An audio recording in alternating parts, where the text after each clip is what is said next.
All right, are you ready to go deep on Pac-Man?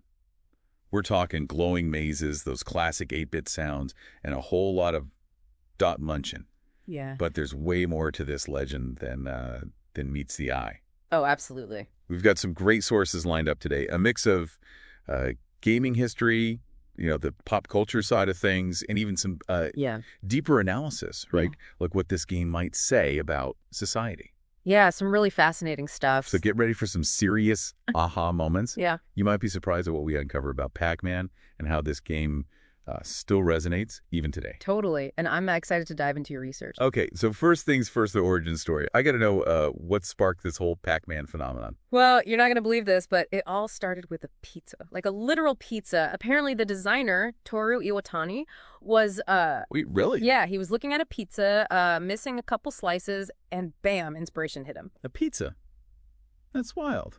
It just goes to show that inspiration can come from anywhere, right? Even the most everyday things. Absolutely. But Iwatani had a bigger vision in mind. He wanted to create a game that appealed to everyone, especially women. Really? Yeah. At the time, arcades were seen as, pretty much a male-dominated space. Yeah, I can see that. And he wanted to change that. So he designed Pac-Man to be cute, colorful, approachable. A stark contrast, really, to those more aggressive games that were popular back then. Right. The shoot-'em-ups and all that. So he was trying to break down those barriers and make gaming more inclusive. Exactly. Pretty revolutionary for 1980, wouldn't you say? Totally. Yeah. And it worked. Pac-Man became a global phenomenon, though it wasn't always known by that name. Did you know it started as Puck-Man in Japan? Oh, yeah. Puck-Man. They were worried about vandalism, with that P. Yeah. It could easily be changed to an F, if you know what I mean. Right. Makes sense. So Pac-Man hits America and, well, it just explodes. The sources say it earned over $1 billion in quarters in its first year alone. $1 billion, just imagine. It was more than a game. It was like a cultural event. It changed how people spent their free time, their money, and... It's everywhere. Yeah, and its impact on the arcade industry was massive, no doubt. Okay, so let's talk about the game itself. On the surface, it's pretty simple, right? Eat dots, avoid ghosts, power pellets. But some sources suggest that Pac-Man could actually be commentary on conformity. Oh, yeah, absolutely. If you think about it, you've got this character with a very basic design stuck in this maze. Always running, yeah. Yeah, constantly running, constantly being chased by these forces. Those ghosts are definitely relentless. They are. But it's like Pac-Man is trapped in this system he can't escape, right? I see where you're going with this. He's always running, always consuming, but never really getting anywhere. Almost like a metaphor for the pressures we all face, To fit in. Follow the rules. Exactly, and the game mechanics reinforce that idea, right? Every time Pac-Man finishes a level, he just starts over in the same maze, facing the same challenges. Wow. It really makes you think. For a game that looks so simple, there's some deep stuff going on there. Oh, definitely. And there's another layer here that might surprise you. Pac-Man was actually pretty innovative when it comes to artificial intelligence. Wait. AI in Pac-Man? Mm-hmm. Really? I mean, it just looks like ghosts chasing you around. Well, yeah, but each ghost actually has a distinct personality and a pattern of movement. This was the first time character AI was ever used in a video game, believe it or not. Wow, I never knew that. So they're not just randomly chasing you around. Yeah, some randomness, yeah, especially with Clyde, the orange one. He's the wild card. Okay. Yeah, Clyde's a little unpredictable. But yeah, each ghost has its own strategy. It makes the game much more challenging and strategic than it might seem at first glance. That's amazing. So even in this seemingly simple arcade game, there's this whole other level of sophistication going on. Yeah, totally. It really makes you appreciate, the thought that went into designing it. Iwatani was a genius, no doubt about it. And Pac-Man's legacy extends way beyond the arcade, too. It's a pop culture icon, really. You for sure. Who doesn't know that Pac-Man theme song? Pac-Man Fever, top 10 hit. And then there was the Hanna-Barbera cartoon, the cameos in movies like Pixels, Wreck-It Ralph. Pac-Man went from arcades to our living rooms to the big screen. It's quite incredible. Yeah, talk about a cultural phenomenon. And speaking of incredible, have you ever thought about what it takes to get a perfect score in Pac-Man? Oh, man, the perfect score. I know it exists, but I can't even imagine. It takes an incredible amount of skill, memorization, and yeah, a little bit of luck, too. You got to eat every dot, every energizer, every fruit, every ghost without losing a single life across all 255 levels. 255 levels. Yeah.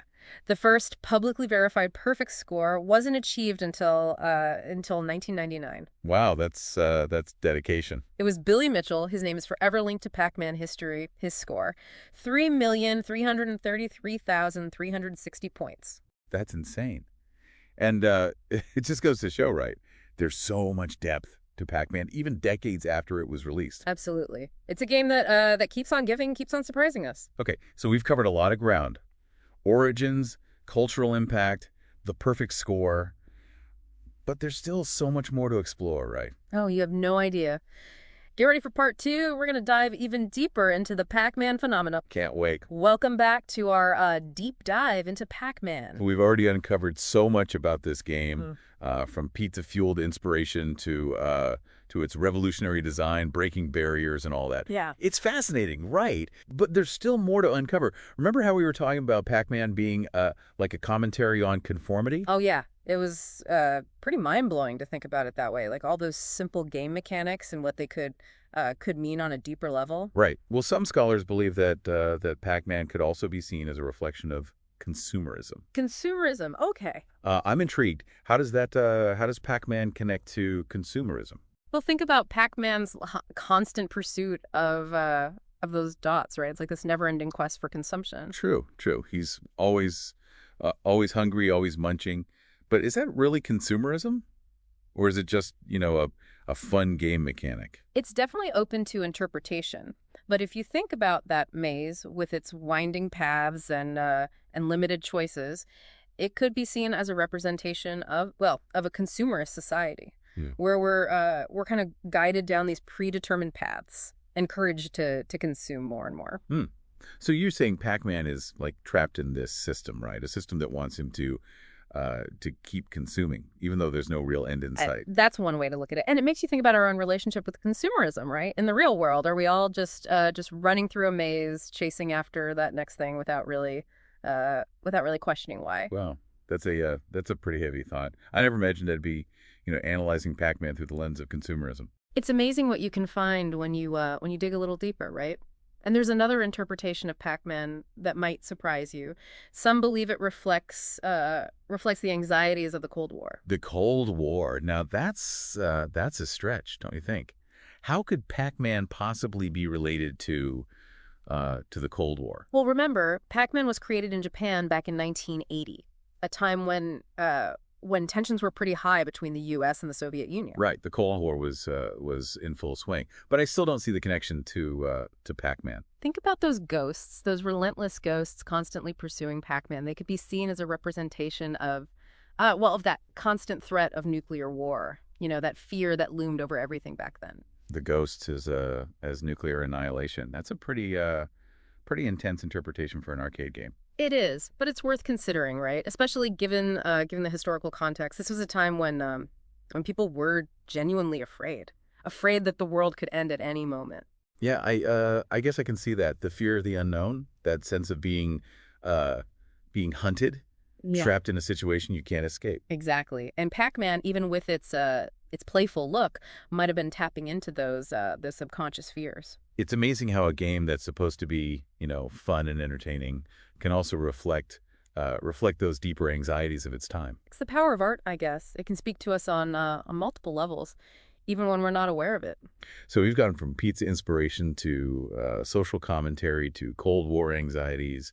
Pac-Man is like a cultural chameleon. I like that. Cultural chameleon. And let's not forget about Pac-Man's impact on the gaming industry itself. It was a pioneer in so many ways. Yeah, we talked about the groundbreaking AI, how each ghost has its own personality, its own way of moving. Right. And that had a lasting impact on game design. But Pac-Man also helped popularize the whole maze chase genre, paved the way for countless other games. So games like Ms. Pac-Man, Donkey Kong, even those modern maze games we see today, they all owe something to Pac-Man. Absolutely. And Pac-Man's success showed the industry that character-driven games have real power. Before Pac-Man, most games were just shapes and patterns on a screen. Pac-Man gave us a character we could connect with, a hero to root for. And that opened the door for other iconic characters, right? Like Mario, Sonic, all those others. Exactly. Pac-Man proved that video game characters could be more than just pixels. They could be cultural icons, beloved by millions. Pac-Man really changed the game, didn't it? In more ways than one. It did, and its legacy continues to inspire gamers of all ages. But before we move on, there's one more thing I want to touch on. Have you ever thought about why Pac-Man is so addictive? Oh, yeah. I've lost countless hours to that little yellow guy. But why is it so addictive? What is it about Pac-Man that keeps us coming back for more? Well, there are a few psychological factors at play here. For one, Pac-Man gives you this constant sense of accomplishment. Every dot you eat, every level you clear, it triggers a little dopamine hit in your brain. That's true. It's Yeah. like this constant stream of positive reinforcement. Yeah. And it's easy to pick up and play, but hard to master. So you always feel like you can improve. Exactly. Simple mechanics make it accessible to everyone, but that challenge keeps you engaged. And then there's that element of risk and reward. Yeah, the thrill of chasing those ghosts, the fear of getting caught. It's a rush. It's this delicate balance, right? It keeps you on the edge of your seat. Pac-Man is it's like a masterclass in game design. It really does hit all those psychological buttons. It's no wonder it stayed so popular for over 4 decades. Yeah. It's a testament to the power of simple but engaging gameplay, and maybe a little bit of psychology too. Right. Well, it looks like we've covered a lot of ground in this part of our deep dive. Social commentary, the influence on the industry, the psychology of addiction. Pac-Man is a game that just keeps on surprising us. It really does. Yeah. And I'm ready for more. What's next on our Pac-Man journey? In the final part of our deep dive, we're going to explore some lesser-known facts and trivia surrounding Pac-Man. Get ready for some real mind-blowing revelations. Okay, so I'm ready for those mind-blowing revelations you were talking about. We've gone pretty deep on Pac-Man already. Origins, cultural impact, even some pretty, I don't know, philosophical interpretations, right? Yeah. But now it's trivia time. So hit me with some of those lesser-known Pac-Man facts. All right, well, how about this? Did you know that almost all of the ghosts were originally going to be red? Wait, really? Wow, that would have been, that would have been kind of boring. Why would they even think about doing that? Apparently, the president of Namco at the time, Masaya Nakamura, thought it would be, simpler that way.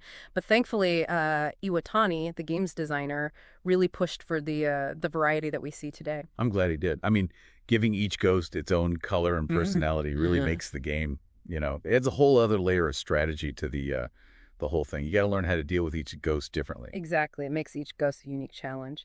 And speaking of challenges, let's talk about that perfect score in Pac-Man. We touched on it earlier, but I think it's worth diving a little deeper. I mean, to eat every single dot, Energizer, fruit, and every ghost without dying across all 255 levels, it's mind-boggling. It sounds impossible, but it's not, right? I mean, people have done it. It's incredibly difficult, that's for sure. It requires a near-perfect memorization, perfect execution. You need some luck, too, probably. But yeah, it is possible. Billy Mitchell proved that back in '99 when he achieved the first publicly verified perfect score, 3,333,360 points.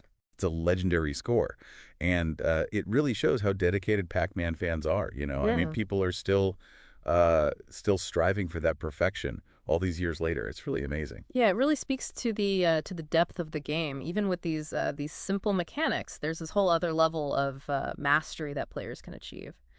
Okay, ready for another fun fact? Yeah, beat me. Pac-Man was actually the very first video game mascot. Really? Even before Mario? Wow, that's pretty groundbreaking. It is. I mean, that simple but iconic design, it became instantly recognizable all over the world.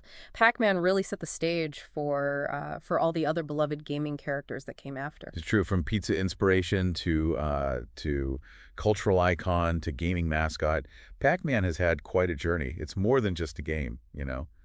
It's a piece of history. And don't forget about the sound. That Wakka Wakka is instantly recognizable, even for people who've never even played the game. Oh, absolutely.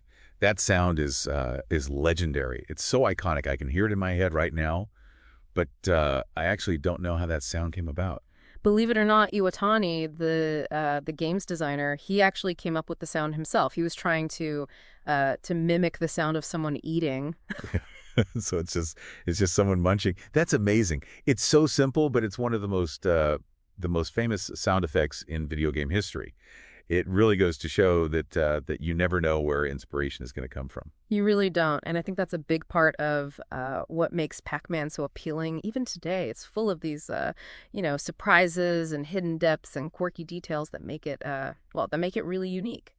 Yeah, and I think we've learned so much about Pac-Man on this deep dive, from those early days to the cultural impact to all those deeper interpretations we were talking about. It's clearly a game that's touched people on a lot of different levels for over 40 years. Uh, And beyond all the analysis and all the trivia, I think what really makes Pac-Man special is that, it's that ability to evoke a sense of nostalgia, a sense of shared experience.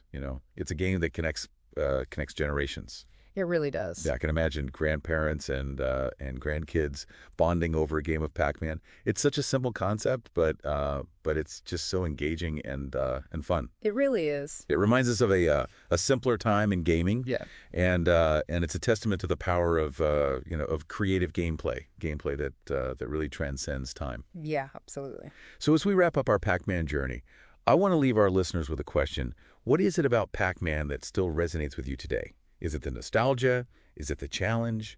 Or is it just the pure joy of playing? Whatever it is, Pac-Man has, it's left its mark on the world. And I think it's safe to say that Pac-Man will continue to entertain and inspire for many, many years to come. I think so, too. It's a true classic. Well, thanks for joining us on this deep dive into the world of Pac-Man.